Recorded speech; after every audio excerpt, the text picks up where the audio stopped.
Dr. Brent Moore is an associate research scientist at Yale School of Medicine. He's also a VA research psychologist at the Pain Research, Informatics, Multimorbidity, and Education Center, which I'll use the acronym PRIME. But those sound like some very difficult patients, I would have to say. He's an experimental psychologist by background, received his PhD at University of New Mexico. I think if I interpret his CV, he transitioned to the dark side about 10 years ago during a postdoc at UVM with our colleagues Al Budney and Steve Higgins up the road at UVM. Brent's going to be talking about an automated telephone cognitive behavioral therapy that supports recovery in methadone maintenance patients. So many of you also know, like buprenorphine, methadone is a very effective medication. I think recent systematic reviews, Cochrane reviews, highlight its effectiveness particularly for opioid use problems and reduction in criminal activity. It also seems like a great opportunity because people are receiving medication on a near daily basis to try to impact other outcomes, such as other substance use, other psychiatric types of problems, HIV risk, Hep C, and so forth. We really haven't done a great job of capitalizing on the treatment opportunity for people in methadone treatment. So I think it's really important work that Brent and his colleagues are doing to really kind of bridge that gap between the need for and really access to good care. So we're really excited that you're here, Brent. Thanks for coming up 91 to join us.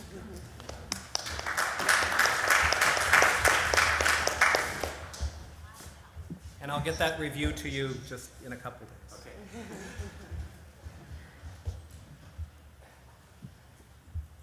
Okay. Thanks, everyone. It's a real honor to come up here, and I've told a couple folks that I lived at Yale here for the past 10 years. I was at UVM. I was going back and forth, and right in the middle of it is this really cool place that I had never found before, and I feel embarrassed to even admit, but I'm very pleased that I've had the opportunity to come see it now. So I want to talk with you, and I'm going to take a little bit of a step back. A lot of my work has been as a statistician for different projects I've been involved in. And as you probably know, statisticians tend to be maybe a little cynical, a little conservative about a lot of things, and sort of have to be convinced over and over and over again that something is really true or really significant. So part of that influences how I've looked at this field sort of in general. I've been very excited about the prospects, but I've also been a little concerned. And one of the other things that's made me concerned is that as I've looked at a number of recent trials, both in JSAT as well as other places, I've noticed a number of findings, negative findings, about computer-based treatments or computer-based interventions with substance abuse that have had negative or null findings. And I've been concerned about that. When you go back and look at a lot of the original trials that Lisa and a number of folks have done, there's some very important distinctions between those. A lot of them are the contingencies that are placed on individuals to make sure that they actually adhere to using and engaging in the system. But other systems that are web-based systems that people can kind of use, what you find is that a lot of times people don't really get very engaged. And of all the people that are offered those interventions, a whole lot of them never use them at all. So there's some concerns that I have about that, and it also leads to some of the areas that I'm interested in looking more research at. So one of the things I'm concerned about is that at some point somebody will make a policy decision based upon some null findings, and they'll say this stuff doesn't work. And I certainly don't want that to happen, but let's try to keep an eye on a number of different things. So I appreciate too the discussion previously about substance abuse, or about opioid dependence particularly. Obviously I'm going to say many of the same things. Dramatic increase in the past 20 years. a lot of first-time use that's increased. Dependence has tripled since 2000, and a lot of that is prescription opioids and then transition to heroin and injection, etc. We've been interested as a group at Yale. I've worked with Lynn on other projects and David Filene, Richard Schottenfeld on a number of different things. Some of those are finding out how we can make buprenorphine effective in different settings, finding out if counseling works with buprenorphine, if it's helpful, if it improves treatment, and also expanding treatment, so expanding those to other types of settings. So we talked about the office-based settings. That's a great place to expand treatment. And there's lots of potential positives, and there's the other potential negatives. So in addition, I mentioned improving behavioral interventions, looking at subpopulations, including chronic pain and others, to find out if those individuals may require increased care. And then also my interest in developing and evaluating automated treatments. So there are a lot of approaches you can take for looking at alternative models for those behavioral treatments. The telephone therapy, a model of distance counseling, the individual that's on the other side observing the medication, that's also sort of a distance approach, involves another person on the other end. There's also traditional self-helps. We could hand people books. We could hand them pamphlets. There's actually a relatively nice history of, particularly around alcohol, of bibliotherapy, of it being effective. So we don't only have to use technology. It may have some other characteristics that we like, but it may not be the only approach we need to use. As far as automated treatments, as Lisa's mentioned, there's not only standalone, there's web-based, there's multi-component and multi-method and multi-platform approaches too. Of the mobile type approaches, we've heard a number of discussions of those, of smartphones, mobile internet. There's text systems being looked at a lot, particularly for HIV prevention and for tobacco cessation, not only here, but in other countries as well. I've been interested in looking at trying to make a decision about what type of system to use. And so we did a survey a few years ago. We also looked at video games. This was the one Lynn and I did many years ago. So I guess it's many years ago now. So as part of a buprenorphine naloxone screening, and we had a whole bunch of screens that we evaluated, and we found that of those folks, about 64% had regular internet access, and 79% had regular cell phone access. So even though a lot of people, like as other folks have noted, a lot of people do have access to internet and have access to mobile internet, that number was actually quite a bit lower at that time. It was, I think, below 50%. We were wanting to have something that would be available to everybody. So I wanted it to be where there wasn't going to be somebody that would come in and say, oh, I can't do that study because I don't have a phone. We have to give them one, and then you know, the practicality of that, of scaling that up, gets harder.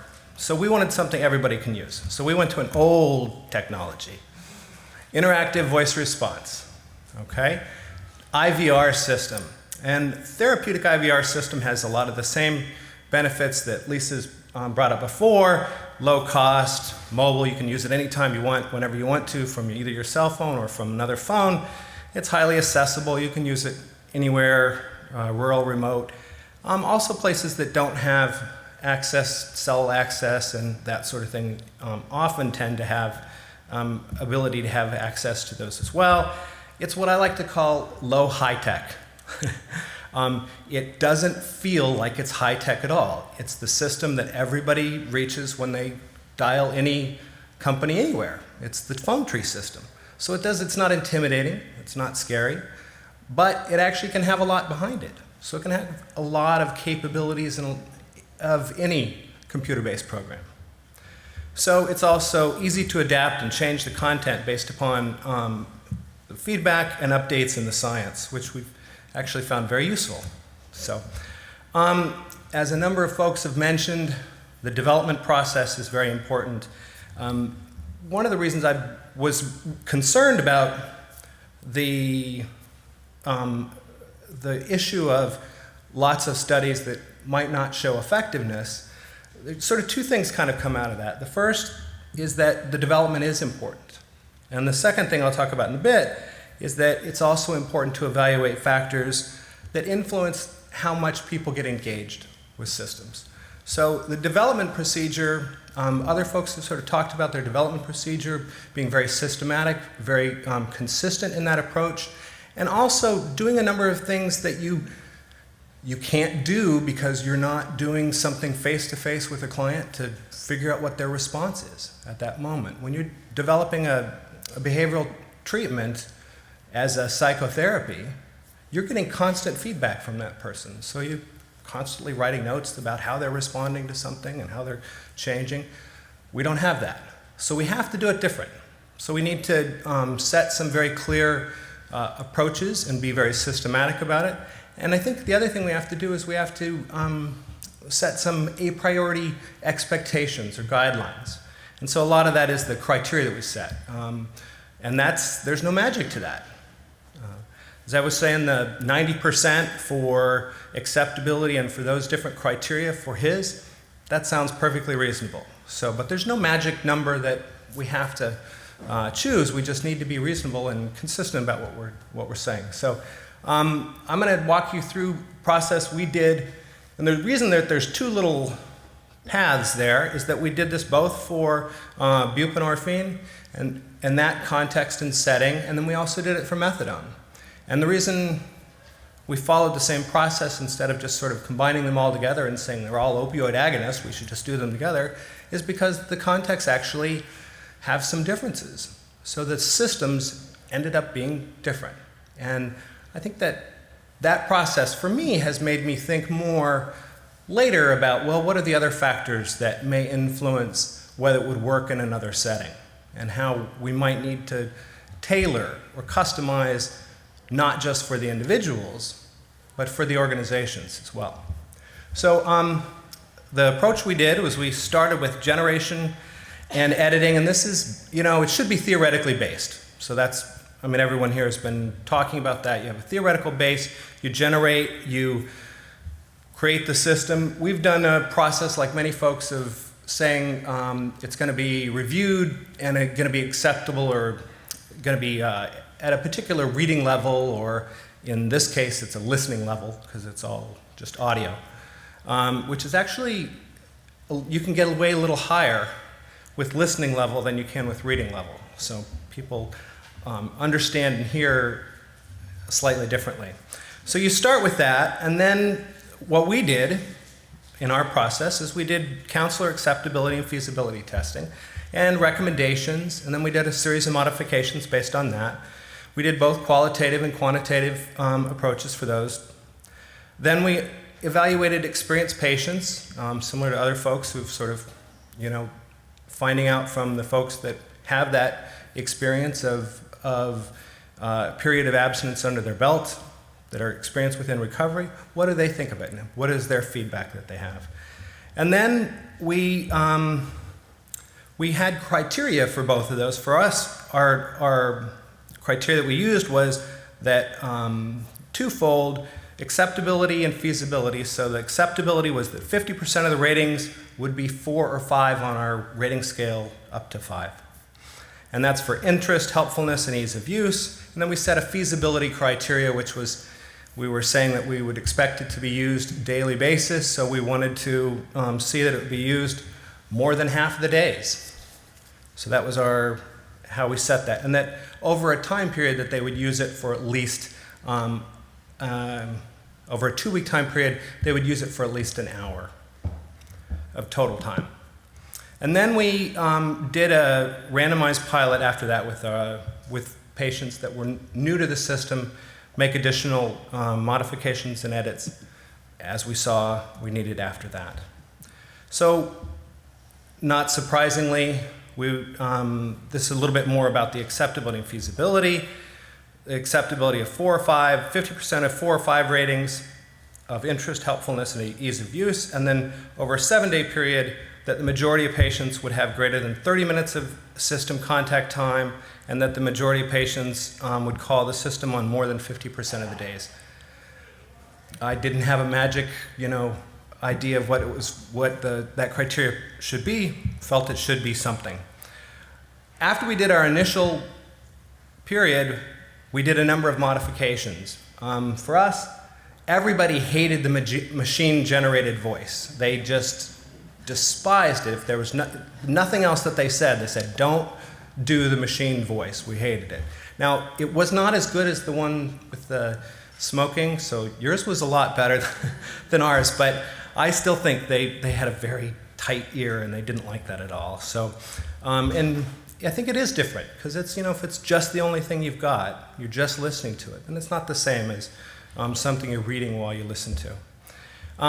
For us, we needed very brief modules. We kept getting feedback. It wasn't one of those where they would sit down and they would do a session. It just didn't fit. The phone system was a very different approach with that. They wanted them to be 5 to 10 minutes.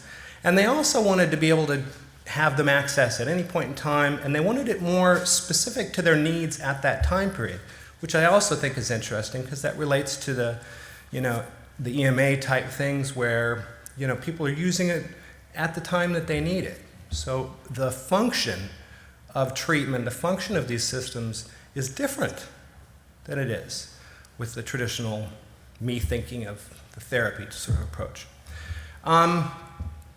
They wanted to decide where to go.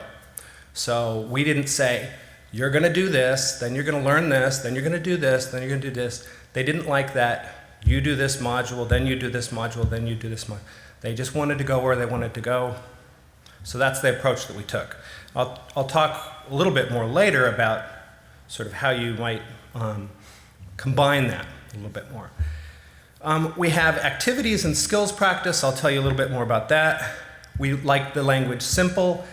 The key was simple, and having somebody who knew what simple was and not a PhD's idea of what simple is.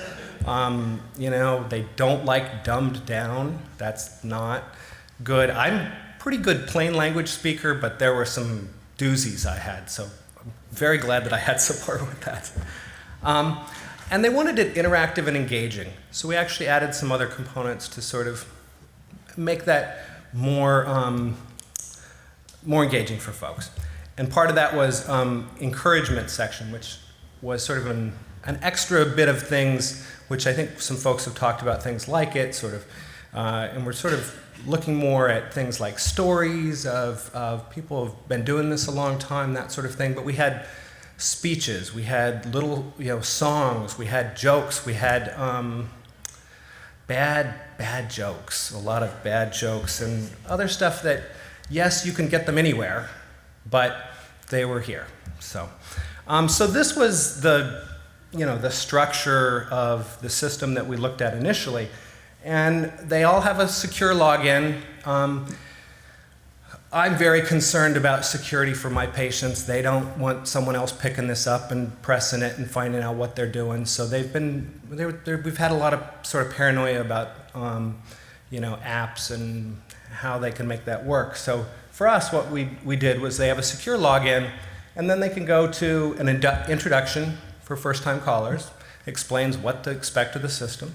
And then they get 3 daily questions, which are like a lot of, I think like Alan's, did you use since the last time you called? For us, it's did you take your methadone or buprenorphine? And how you doing? So we just have, that one seems like it's always a good one to start with. And then beyond that, we have a bunch of things that were specific to the organization over on the left-hand side.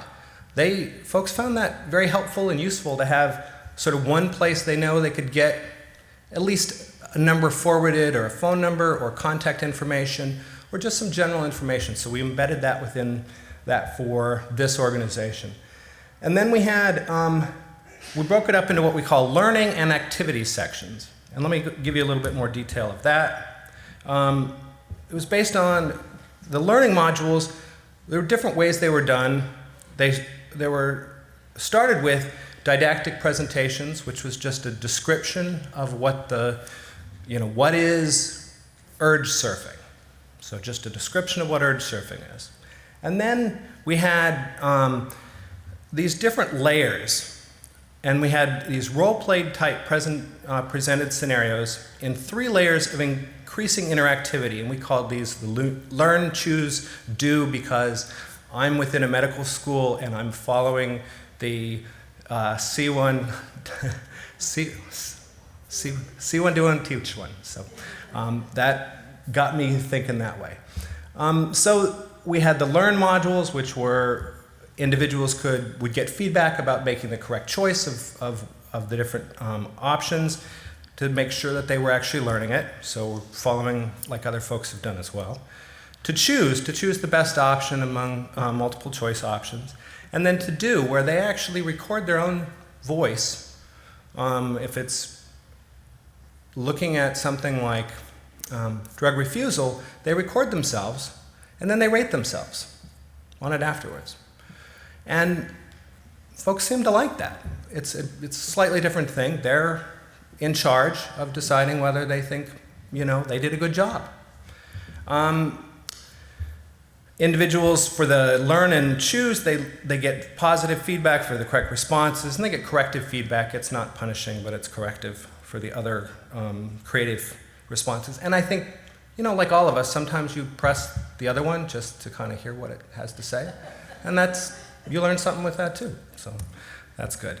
For the activities, those were direct guidance in using the coping skills. So if it's urge surfing, sit in a quiet place, comfortable place, and it walks you through the urge surfing.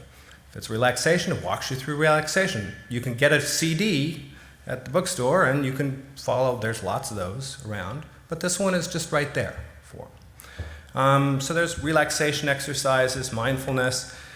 Distraction activities gives you, here's some ideas of things you can do to distract yourself or other things. And also, you could do it right now. You can stretch. Here's a stretching activity you can do. And I don't have yoga yet, but maybe we'll get there. Physical exercise. And the encouragement modules, which I mentioned.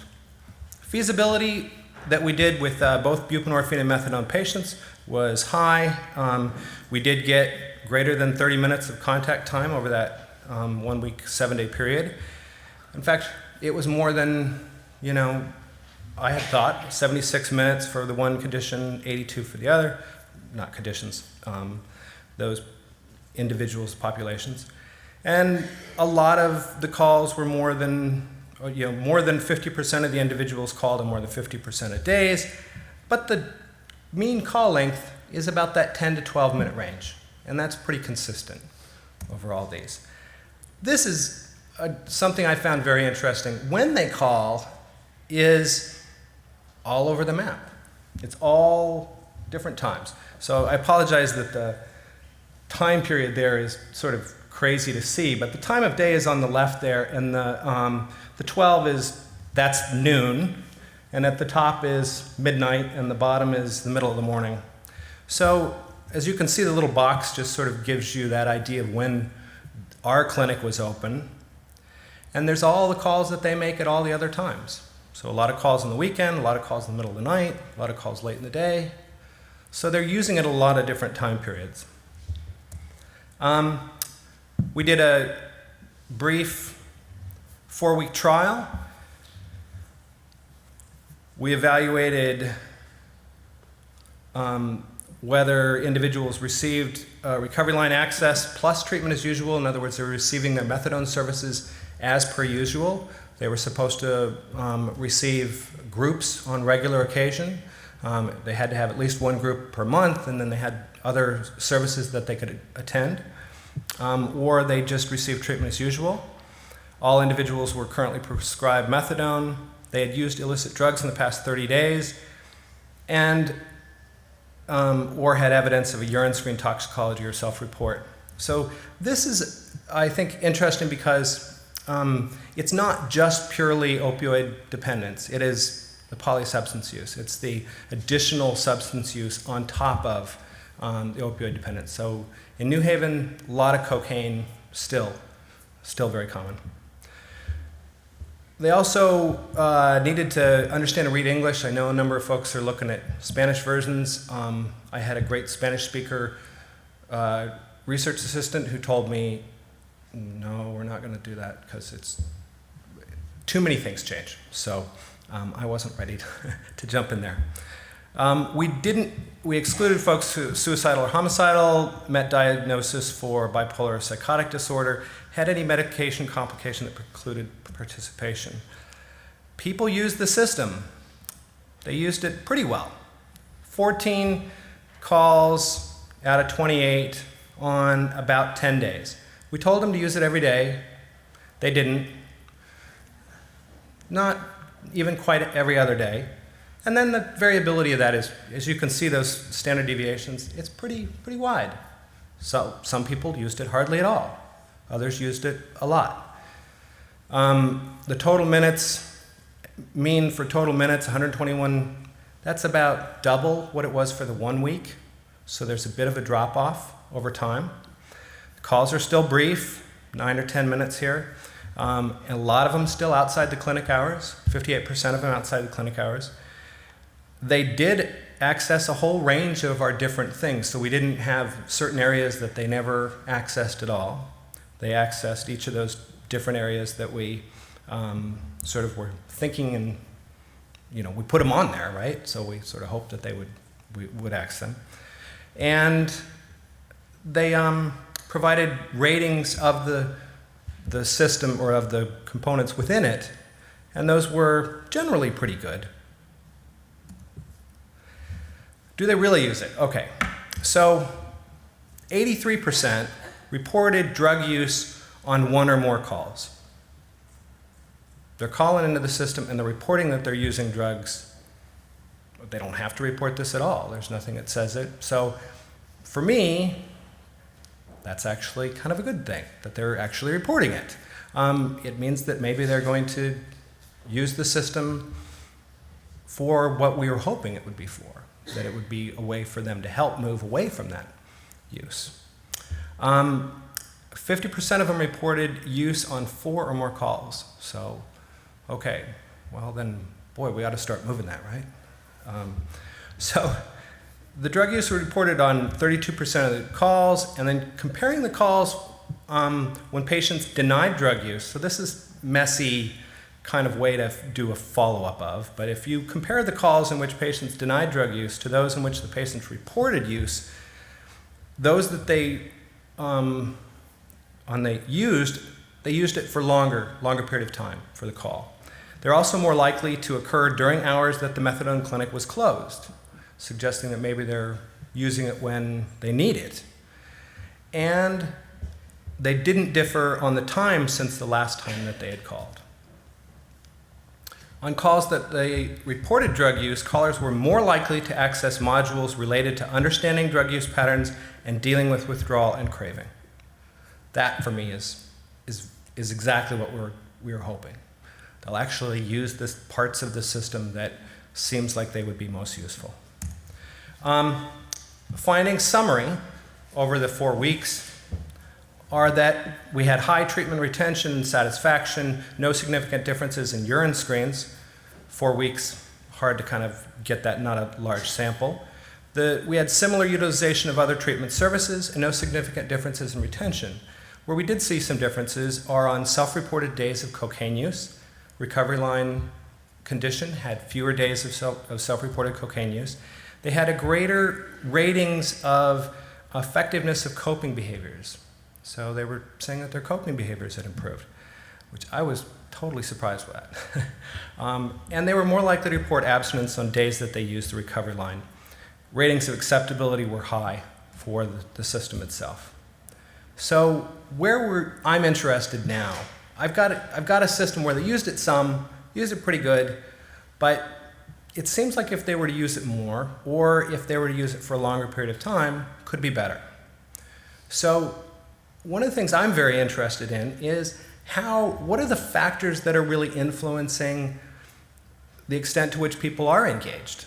And can we influence those? And are there ones that are embedded within the systems themselves? So can we what about personalization and customization? I absolutely believe in my heart that this is a great thing and that this is appropriate and a way to go. But I'd like to see the data on it. So we're going to do a very simple trial, and we're going to find out if at the beginning of the use of the system, if you provide them with an assessment, and then you tailor a suggestion for where they should go based upon that assessment, whether they're going to be more likely to go there, first of all, and are they going to use the system more over the time period that you specify. That seems like a reasonable test to me to find out if that type of customization improves engagement. The second thing is system reminders. System reminders, again, seem like a great idea. Use the system, use the system. How many of you get emails every day suggesting that you use some system? Right? We get fatigue. So where that sweet spot is, it may vary substantially. So we're going to try a couple different systems or a couple different conditions, looking at whether you have a little bit later reminder and an earlier reminder, or if you just have the system call them all the time. Does it just bug them too much, they don't want to do it, or does it actually improve?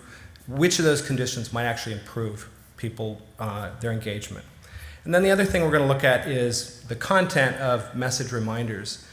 And that just falls back on the gain frame and loss frame messages. If I tell you how this is going to be bad for you in the future, are you likely to be engaged more? Or is it more that if I tell you, here's the potential benefits? The other thing I'm just hinting at, because I know, Sarah, you're going to jump into this. These are the other things that are really interesting me too. Issues of, what are the other factors that affect engagement and whether it works? Can a system work if everybody within the primary care office you want to put it into thinks it's stupid or hates the substance abusers? Those are going to happen. And it's probably better that we find out ahead of time what factors are going to influence that rather than just assume that we can make it all work just by making it available. That's it. Oh, my two things. I do have, if you want access to our recovery line, the phone line is just right on top there.